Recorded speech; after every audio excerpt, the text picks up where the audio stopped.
Hello there, I'm taking part in the Pyjamarama Reading Festival for Children. So I'm going to share with you one of my favourite children's books. The author's Julia Donaldson, and other books are on overdrive by her if you'd like to read them while we're in lockdown. I've got my pyjamas on and I'm on my bed, and there's my little teddy that my children gave me for Valentine's about 20 years ago, which makes me smile when I look at it. And now I'm going to share my book, and it's Wake Up Do Lydia Lou. And Lydia Lou's fast asleep and a little ghost is trying to wake her up. And what noises do ghosts make? They go woo, and he gets all of his little friends to help. So there's an owl, twit twoo, and a cat, meow. And then finally there's a really good chorus that runs all the way through, asking, wake up Lydia Lou, wake up and scream. And that's one of the things I like the best about this book. We can make lots of noises and we can scream and we can all have a lot of fun. So if you like the idea of this fun book, you can borrow it when the library reopens, or you can read some of Julia Donaldson's while we're still closed. So make sure you read every night before you go to bed, and enjoy. Night night.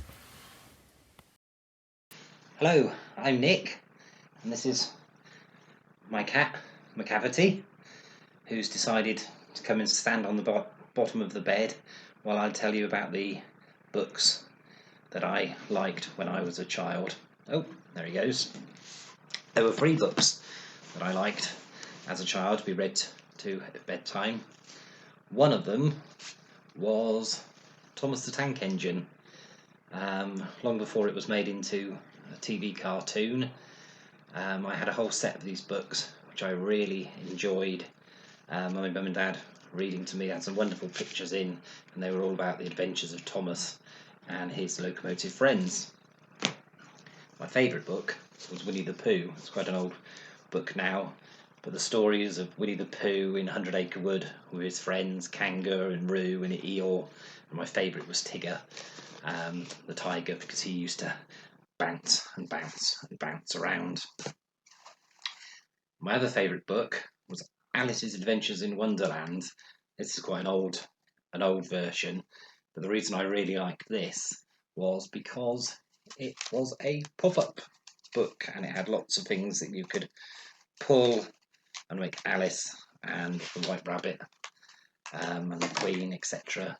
jump up and down, and at the very end, when you opened it out, it had a display of cards.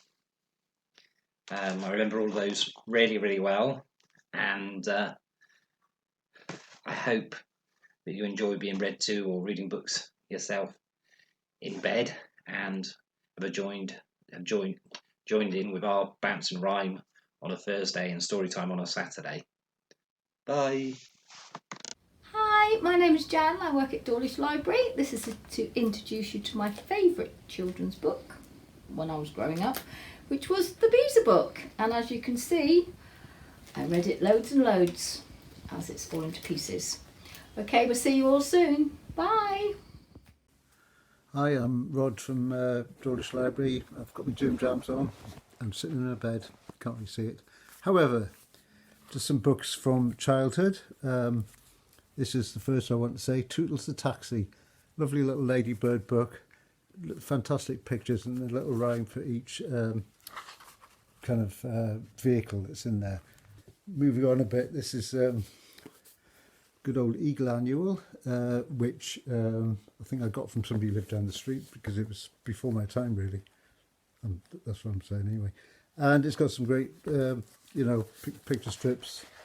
Horace Tweed and Dan Dare, Pilot of the Future. Fascinating stuff. And yeah, I can look through it now, it's great. The main book I wanted to talk about was one called Bamboozled by David Legg. I used to read this to my daughter when she was little, and it's about a little girl called Charlotte who goes to see her grandfather, and all the way through the book she says, there's something not quite right about this place today. What is it? And she can't figure out what it was. Of course, if you look at the book, there's lots of weird stuff, like the table's got feet, there's a fish jumping out the carpet, and lots of other kind of visual jokes, and it's really, really very good in terms of having something to look at over and over again. You can pick out different things each time you look through it, and of course at the end it turns out the thing that's bothering her isn't anything like as weird as the actual things, but I won't say what it is. So just a really good book, lots to look at, and really recommend it. So if it's still around, grab a copy. Okay, cheers, bye. Hello, it's Melanie from the library. Just before you go to bed, I'd like to tell you about my favourite bedtime story. It's No Matter What, and it's a story about love, and it holds a very special place in my heart. If you read it, let me know what you think, and maybe you'll love it as much as I do. Good night.